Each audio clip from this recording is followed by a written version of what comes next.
mukjizat yang masih kita miliki, yang masih dapat kita lihat, masih dapat kita amalkan adalah Al-Quran. Oleh itu sekali lagi, jangan ambil mudah dengan Al-Quran. Kerana apa? Kenapa harus baca Quran? Kalau secara fiziknya ataupun kita kata, kalau mengikut ulama kata apa?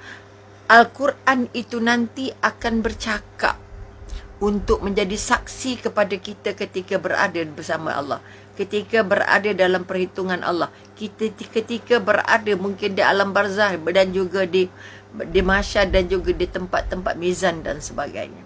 Setiap perkataan, setiap muka surat Al-Quran itu akan menjadi saksi kepada pengiraan-pengiraan ibadah kita. Jangan kata biasa je baca, tak. Sebab itu kita kata dia merupakan teman yang nantinya datang, pertolongannya akan datang. Muka surat, ayat-ayat, surah-surah, juzuk-juzuk yang kita baca itu akan menjadi saksi, akan bercakap, kata ya, dia baca surah ni, dia baca surah ni, dia baca surah ni. Dia baca Al-Quran ini, dia baca mana-mana Al-Quran yang kita baca, dia akan muncul sebagai saksi untuk mengukuhkan keyakinan atau mengukuhkan pengakuan kita bahawa kita baca Quran. Kita faham Quran. Okay? Kita pakai apa yang Al-Quran suruh. Ini satu daripada kita kata peringatan daripada ulama bahawa satu, Al-Quran sebagai mukjizat, kedua, Al-Quran sebagai satu daripada elemen kita kata rukun iman kita, percaya pada Al-Quran. Tapi kalau tak baca, kalau tak pakai, rukun imannya koyak, selesai semua, tak ada apa-apa yang tinggal. Kita jatuh sebagai orang yang kufur ataupun orang yang tidak beriman. Ingat, jangan ambil mudah tak baca Quran. Percaya pada Al-Quran merupakan satu daripada rukun iman. Okay, percaya malaikat, percaya Rasulullah. Tapi dalam rukun iman kita selalu kata percaya pada kitab. Kitab itu tidak ada lain dan bukan adalah Al-Quran. Jadi sekali lagi, Al-Quran sebagai mukjizat sekali, Al-Quran sebagai satu daripada rukun iman yang rosak satu. Tak sempurna satu, semua ni rosak. Okay, apa sebab rosak? Kalau kamu tidak baca Quran, kamu tak faham Quran, tidak cinta dengan Al-Quran, tak ikut perintah Quran, kamu bermakna tolak Nabi. Sebab Al-Quran Nabi bawa untuk kita. Kalau kamu tak percaya baca Quran, tidak rasa Al-Quran itu penting, bermakna kamu tak percaya. Itu kata-kata dan kalamnya dari Allah. Putus hubungan dengan Allah. Al-Quran itu akan jadi saksi pada kita. Al-Quran itu jadi penawar pada kita. Maka penyakit-penyakit yang ada dalam tubuh.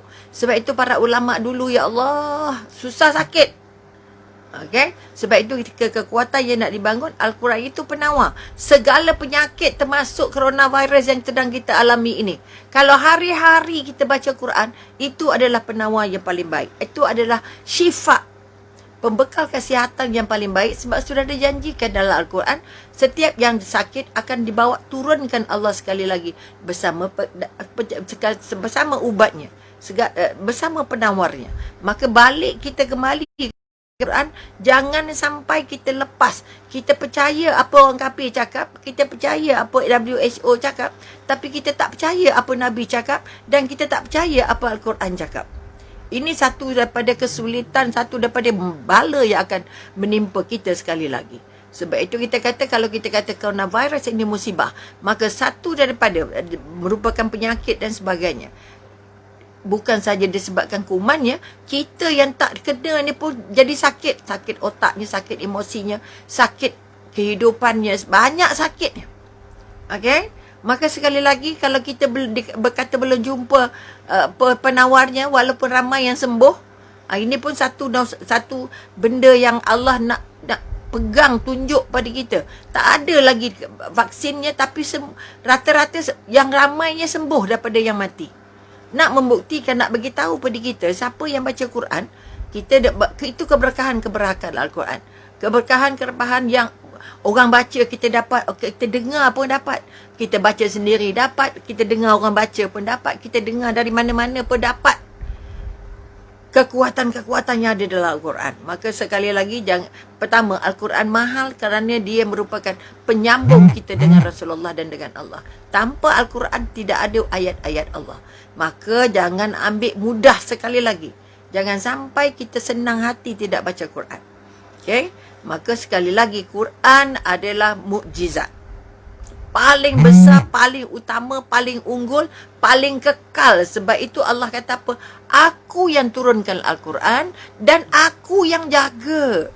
Sebab itu kalau ada dakwah-dakwahnya mengatakan ada Quran palsu, ada tambahan surah, ada tambahan juzuk dan sebagainya, itu adalah dakwah-dakwah nak menggugah jiwa kita. Nak apa sebab dia bawa dakwah itu nak dorong kita. Nak dorong anak cucu kita supaya hafal Al-Quran. Kalau kita hafal Al-Quran, siapa pun yang tambah satu ayat ke, setengah ayat ke, satu surah ke, satu juzuk ke, kita tahu. Allah tak biar Al-Quran tu dikunyah-kunyah dia orang. Tak. Apa pun dibuat oleh orang-orang kafir. Apa yang dibuat oleh orang yang kita katakan laknatullah ini. Orang-orang yang dilaknati Allah ini.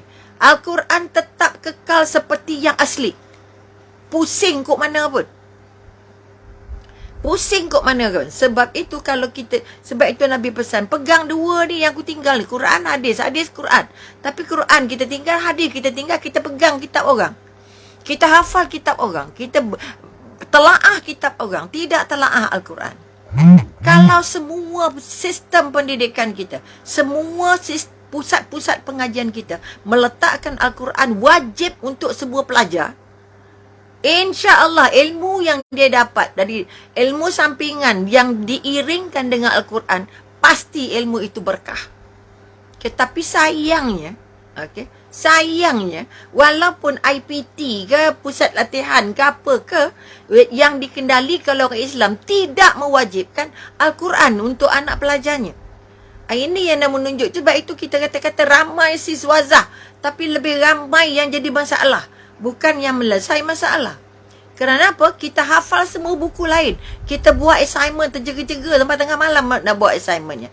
Hari-hari tengok cucu ni yang online, sekejap assignment, sekejap kuis, sekejap itu, sekejap ini. Anak tadika, cucu tadika ada homework. Jangan main-main. Tapi tak ada homework Al-Qurannya. Walaupun yang mengendalikan, yang menguruskan IPT itu ataupun pusat-pusat latihan itu adalah orang Islam. Ini kita kata kecuaian paling besar sehingga anak kita paling jauh dari Al-Quran, cucu kita susah dapat sentuh Al-Quran. Kalau pula dapat sekolah tahfiz tapi tidak mengkaji pula, sehingga anak-anak tahfiz kita tidak nampak kuat. Kerana ada ayat Quran tapi tak faham. Akhirnya mereka terus terperosok. Tidak keluar ke medan. Tidak menjadi pejuang-pejuang Al-Quran. Kerana apa? Mereka hanya menghafal. Okay, pengalaman cucu Umi yang katanya diizinkan Allah jadi hafizah 30 juzuk. Dia masih lagi merasa bahawa sama susah macam kita. Dia tidak menunjukkan karakter. Kerana apa? Mereka tidak mengkaji maknanya. Mereka tidak mengkaji tafsirannya secara mendalam. Mengkaji, menghafal dan menghafal. Ini yang kita kata kalau boleh kita nak bangun, hafal dengan makna, hafal dengan faham, hafal dengan buat. Kalau kita, tapi sekurang-kurangnya adalah hafalan. Tetapi hafalan saja tak cukup. Sebab itu kita hanya baca dan baca. Sebab itu kenapa orang Islam lemah? Kerana orang Islam baca Al-Quran tapi tak faham. Maka kekuatan Al-Quran itu tak masuk ke hati. Seperti mana kekuatan surah yang dibaca oleh Sayyidina Umar. Okey. Apa yang kita kata 5 ayat je. Yang dibaca oleh Sayyidina Umar untuk dengan rancangan untuk bunuh adiknya yang menjadi pengikut. Okey. Tetapi akhirnya ayat itu melekat kerana dia faham. Ini dia kata ayat ini bukan ayat main-main, bukan ciptaan manusia. Bayangkan kalau yang kafir dapat faham Al-Quran akhirnya masuk Islam. Kita bandingkan juga orang barat yang ribu-ribu masuk Islam. Mereka sangat-sangat berpegang keras ataupun kita kata sangat-sangat kukuh kekuatan dan keyakinan. Kita sekarang, kita boleh faham, kita boleh pandai, kita boleh apa-apa. Tapi kepandaian kita tidak ditunjang dengan kekuatan dengan Al-Quran. Maka sekali lagi mari kita sama-sama mengangkat kekuatan Al-Quran ini menjadi sebahagian daripada modal untuk mendasari semua ilmu anak-anak kita. Semalam apa dengan anak muda dalam 38 hingga 39, okey. yang hilang kawalan tentang dirinya. Dia memukul-mukul dirinya sampai lebam-lebam badannya, lebam-lebam pipinya, mengamuk-ngamuk, tumbuk dinding, tumbuk pintu dan segala sebagainya. Okay? Sehingga dibawa jumpa Umi. Ini kita kongsi kes, tidak kongsi orangnya. Okay? Jadi bila dia ajak berbincang, dia ajak mendasari apa yang dia ada, dia di sekolah agama, sekolah integrasi. Okay? Jadi sekolah agama ada sedikit asas. Tapi apa yang dia kata, dia belajar agama. Tapi masa dia darjah 4, dia kata, darjah 3 ke darjah 4. Okay? Dia pernah tanya dengan ustaz dia, dengan ustaz kita, apa hukumnya kalau dia bunuh diri. Di umur darjah 4, maknanya 10 tahun dia sudah bercita-cita nak bunuh diri. Dia berada di sekolah agama ni. Okay? Ustaz dia kata berdosa. Okay? Dia tanya lagi satu soalan. Dia kata, apa kata kalau saya suruh orang lain bunuh saya? Maknanya dia sudah ada mindset dia nak mati. Dia tak nak hidup. Dia tak rasa dirinya berharga. Dia tak rasa diri ini penting untuk hidup. Walaupun di sekolah agama, dibawa kekuatan itu sampai dia besar, sampai dia kahwin. Okay? Dan kemarin dia mula mengamuk balik kerana dia kata dia ni tak berguna, dia tak ada harganya, diri dia ni tak ada harganya. Sebab itu dia kalau boleh nak rosakkan. Okay, dia kelar lah, dia itulah, dia inilah. Okay? Makanya yang jadi kelar-kelar lengan ni dah banyak sangat dah. Banyak sangat anak remaja kita. Kerana apa? Tak rasa sayang. Apa yang Umi nak sentuh, walaupun dia berada di sekolah agama, ada ilmu agama, tapi tak mampu mengukuhkan keyakinannya. Okay, tak mengampak. Kita nak, bukan Umi nak mengkritik, tetapi ilmu agama ataupun berada di sekolah agama, dikelilingi oleh ustaz. Maksudnya dia faham Al-Quran, dia faham banyak benda yang dia faham. Tapi dia kata apa? Walaupun banyak faham, belajar macam-macam dari sudut-sudut yang lain, dari segi agama, tetapi dia tidak dibangun keyakinan. Sebab itu akhirnya bila dia bercerita, walaupun kita nampak ceritanya itu macam dia dekat dengan Allah, tapi bila ditanya, apa perasaan kamu dengan Allah? Kamu rasa dekat ke jauh? Tolong mengaku dengan jujur. Dia diam sekejap, akhirnya dia kata, saya sampai hari ini rasa sangat jauh dengan Allah. Boleh bayang anak sekolah agama, Darjah 1 sampai darjah 6 masuk sekolah menengah, pergi universiti semua. Tapi masih belum merasa keyakinan kepada Allah. Belum dapat rasa dekat dengan Allah. Dia dekat dengan keluarga, dekat dengan adik-beradik, dekat dengan isteri. Tapi dia tak dekat dengan Allah. Sebab itu dia hilang kawalan pada dirinya. Nak membinasakan dirinya. Sampai maknya datang peluk dia supaya dia sedar. Ini contoh. Maknanya kita katakan bahawa walaupun faham Al-Quran, boleh hafal beberapa surah, tetapi kalau tak faham, minta maaflah saya kongsi mukjizat ini dulu. Okay?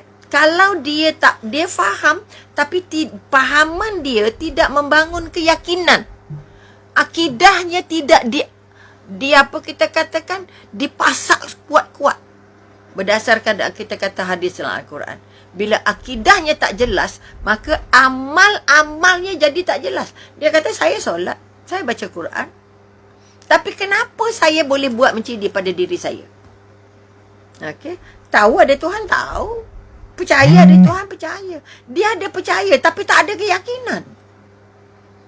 Sebab dia tak dapat rasa Allah terdekat dengan dia. Dia tak dapat rasa dia sedang pakai ni, anggota ni Allah punya. Bila kita hurai-hurai, nangis. Okay? Dia nangis. Kita terang pada dia. Kita angkat seluruh anggotanya. Okay? Mula-mula dia suruh berikan jantung je. Okay? Pegang jantung kamu ni, jalan tak? Jalan. Okay? Sejak bila jalan? Dari dulu sampai sekarang jalan. Pernah berhenti tak? Tak pernah. Jadi antara isteri kamu dengan jantung kamu mana dekat? Jantung lagi dekat. Siapa yang urus jantung kamu? Allah. Macam mana kamu tak rasa? Allah yang urus jantung kamu yang paling dekat dengan kamu ini, kamu tak rasa Allah terdekat. Bila kita hujah dia macam tu, dia nangis. Inilah yang saya tak dapat. tu dia kata, inilah yang saya tak dapat. Bagaimana nak masukkan seluruh ilmu yang dia ada ke dalam mangkuk keyakinan bahawa Allah sangat dekat, Allah sangat pemurah, Allah jaga kita, Allah sangat-sangat sayang kita, Allah sangat-sangat bimbing kita, Allah tak pernah lepas kita, Allah tak pernah putuskan hubungan dengan kita, Allah tak pernah tahan oksigen dari kita. Bila kita hurai secara mudah dalam bentuk saintifiknya atau dalam bentuk biasanya, baru dia rasa, ya Allah. Itu yang membuat dia nangis lagi. Ini kekuatan-kekuatan yang kita nak angkat. Kita nak angkat. Jangan kata bila dia sekolah agama dia dapat keyakinan, dia dapat ilmu agama. Yes. Dia boleh baca Quran, ya. Dia boleh solat dengan baik, ya. Dia boleh pun jadi imam. Tetapi keyakinan merasa dekat, merasa dilihat oleh Allah, merasa ditatap oleh Allah, itu dia tak dapat. Okay, saya tahu Allah ada. That's it. Okay, ini sebahagian daripada apa yang kes malam.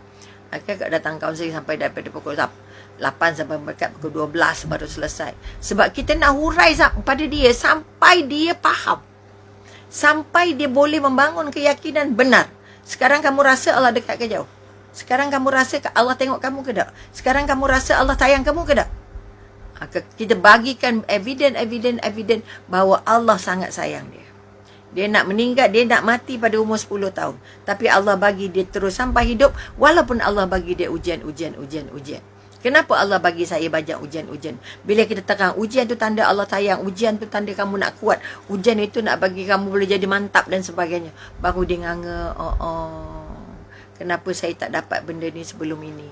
Ini contoh, bukan nak kata Umi pandai.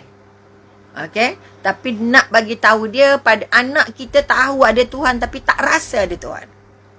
Dia tak rasa ada Tuhan, dia tak rasa Allah terdekat. Dia tak rasa Allah yang monitor seluruh dirinya. Otaknya, darahnya jalan, jantungnya jalan, hatinya jalan, buah pinggangnya berjalan, urat-uratnya berjalan, kaki tangannya bergerak. Ini semua atas bibir, atas apa? Arahan-arahan Allah.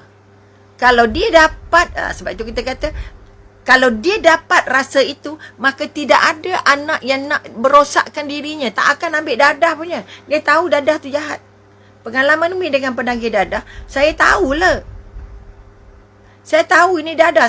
Tapi saya tak tahu dadah ni buat saya jadi sampai ketagih macam ni.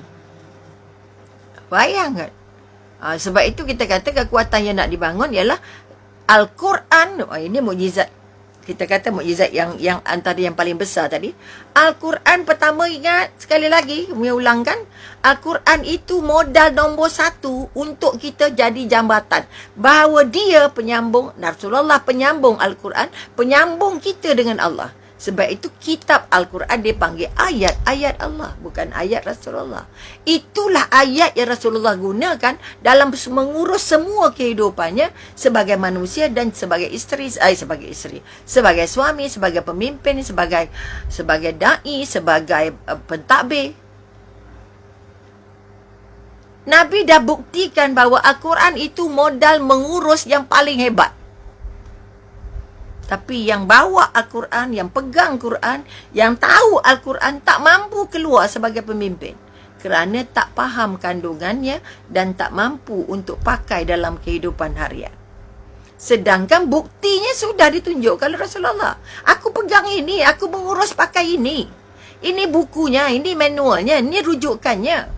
Kita pakai rujukan orang, kita pakai buku meja orang, kita pakai prosedur orang, tidak pakai prosedur Rasulullah. Mana mungkin kita selamat?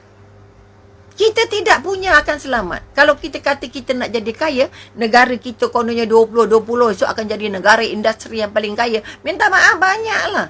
Selagi kita jauh dengan Allah, kita jauh dengan ayat-ayat Allah, kita jauh dengan utusan Allah, tak ada ruang sama ada dia Islam atau tak Islam.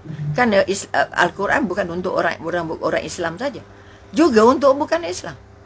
Okay? Maka itu mukjizat yang paling mahal, yang paling besar, yang masih ada, yang paling penting untuk kita guna.